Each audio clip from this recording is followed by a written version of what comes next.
Morning. It's Tuesday, the 27th of June, and it's the day after the board meeting, and I'm just about to start my holiday, but I wanted to send you a message before I go on holiday because there's a lot happening, and there's a lot to tell you and keep you up to date with things and to explain why certain things are happening.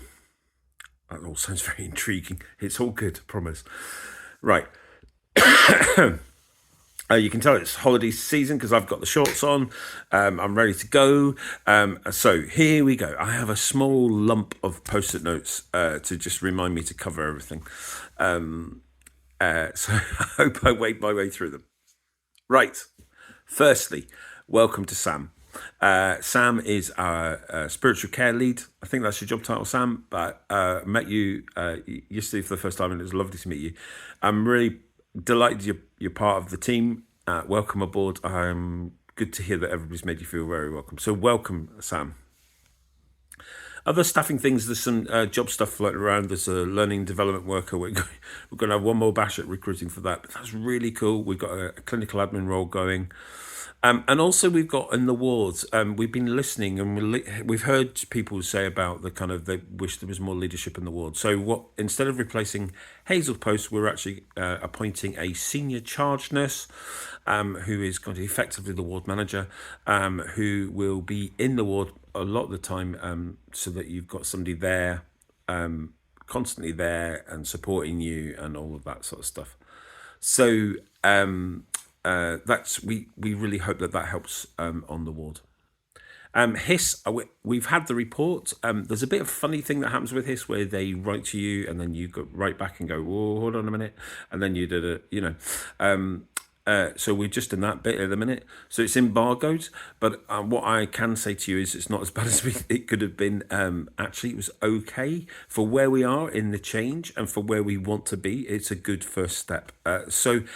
And the board as well want to say thank you to everybody who contributed, all of you who've made it work. Those of you who did interviews and surveys, thank you. We really appreciate your efforts. So that's cool. Google. Right, the move to Google trundles on. Actually, you're going to be losing access to your .co.uk emails very shortly, the next few days. So please use your new email addresses. They are the email addresses that end in argowanhospice.org. Files, clear out your crap. You're not going to be able to access it. So if you've got files that you want to keep on your personal drive, or then please, you need to either get them ready to move to Google or find somewhere else to put them. But you will be losing access to your files unless you tell us that you want them. If there's any problems with that, please talk to Karen and she will help you. When I get back, the Wednesday clinics for Google start again at 12 on a Wednesday through the month of, so the rest of July through most of August at 12. Bring your queries, questions, all those bits that are really winding you up, bring them there. It's going to be online as well. So even if you're not able to join us in person, you will be able to join in. Ooh, right, strategy. Every good organisation has a 5-year plan. Work for Stalin. So we too will have our 5-year plan. There's been a couple of drafts that have gone to trustees and senior managers. We've been looking at it. And we're starting sharing out a wee bit more to get some voices. There's a process just started, so it's going out into the public in terms of we want to hear what people think we should be doing for the next 5 years. We're going to have a session with staff on Friday the 14th of July it'll be online. You get the invite through Workplace. It's at 2:00. It'll be about an hour. Please, you're very welcome to join me, have a listen, add your comments and whatever. We are going to record that session so that if you can't make it, you can watch that and then put any comments to us afterwards. Okay.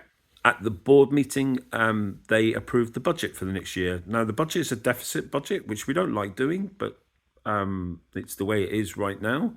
The deficit, which is about 250 odd thousand, is covered by surpluses we've made in the last few years. So it doesn't eat into any resources that we need for other things. We are using this very deliberately, and one of the reasons we've got such a high deficit is the amount of money that the salary increases are going to cost us, which is quite significant. Over 150,000 to be able to afford the salary increases, and that's a lot of money. When you think that we only get 38% of our money from the NHS, and they offered us 2%, so an increase of 2%. So it's hard, and it does mean some difficult decisions. But actually, the trustees have been very supportive. We recognise that it's challenging at the minute, and we want to make sure we can do something about it. There are some reasons for why we're happy to move forward with the deficit budget. One is that we're wanting services to settle down because there's been a lot of change, and we want to make sure we've got that. We're able to now go for grants in a way that we haven't been able to before, because we're settled, we know where we're going, and we've got some evidence of that stuff. And also, Scottish Hospices are in the middle of negotiations with the Scottish Government about a better deal than the 38% we get. There are some hospices in Scotland that get 60% from the NHS, and there are some who get less than us. So that's not fair, and there's a big discussion happening about equality and parity and all of that sort of stuff. If we got 60%, it would make a huge difference to us. We won't, but hopefully we'll get somewhere close to that. The other biggie is salaries. And this is important.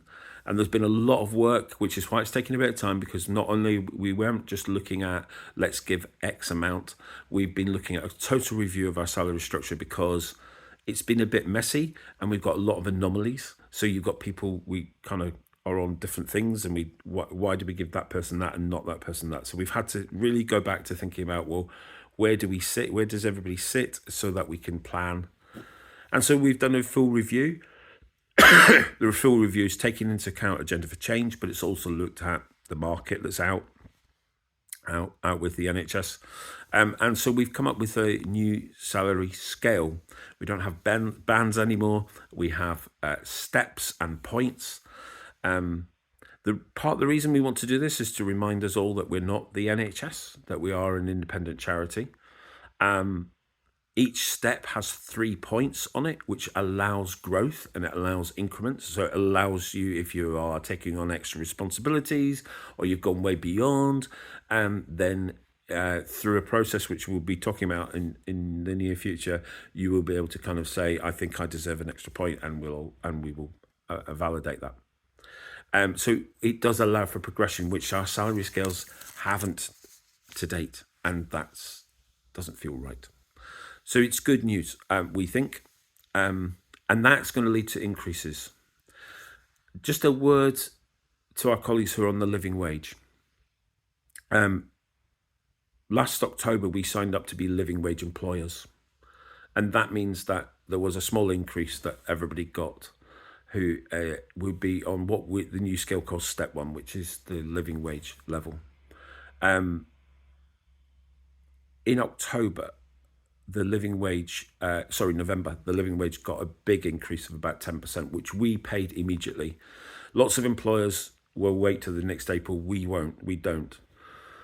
So the increases I'm going to talk about in a minute are out with those that are on the living wage. But here's our commitment. Our commitment to you is that, because you've already had one increase within the last 12 months, which other people haven't had, but our commitment to you is that we are committed to being living wage employers, and that when the announcement's made, which is usually October, November time, we will implement any increases immediately. So you will be out of step with everybody else, but you will always get, as soon as we can possibly do it, whatever increases are made for those that are living wage. I hope that makes sense. Right. So out with that, what we say is that the new scales are very close to the Agenda for Change for most other roles, like a couple £100. The reason is we recognise that we need to be competitive, and we need to be able to show that we are paying as well as we can. And so there will be rises for many. No one loses out in this whole review. No, not one person. That's a promise we made a long time ago when we started this, that no one will lose. There will be rises for many. For example, nursing staff, very close to Agenda for Change.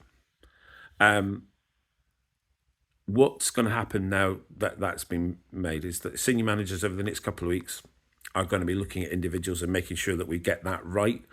Because we've learned from the debacle that was the last increase. When I first arrived here, it was frankly bloody awful that you had to wait so long. So we're doing our best to kind of get there and be really proactive and make sure that we've gone through it, making sure that every individual, we know exactly where you're at. And then we'll be having a conversation with you, and then there'll be the formal letter. Because we want to get this right. The new salaries will take in force from the 1st of July. We're hoping that we can pay those in August if everything goes well, and there'll be 1 month you'll get the back pay. All right, because we don't want what happened last time, so we're really on it, and we want to make sure that we get this done as efficiently and as quickly as possible, so that we don't screw up. Okay. So there was a lot there. I know that, and I'm sorry for if I've gone on, but it is quite complex because it's a huge bit of work. So huge thanks to the people and culture team, particularly Rebecca, for kind of helping us get that through, and to the boards who were very supportive. Who not only do we want to help now because of the cost of living stuff, but also we want to get it right for the future so that there's room for people to grow in the roles. So that's really important. Okay, I think that's probably enough. I hope that's useful and helpful. Obviously, if you've got any queries, talk to your manager or the senior manager at the minute, probably because they'll know a wee bit more. But bear with us over the next few weeks. We will get to talk to you. Right, that's it. Enough. I am and now officially going to go on holiday. Have a great couple of weeks. I hope everything's okay, and I'll see you when I get back. Take care.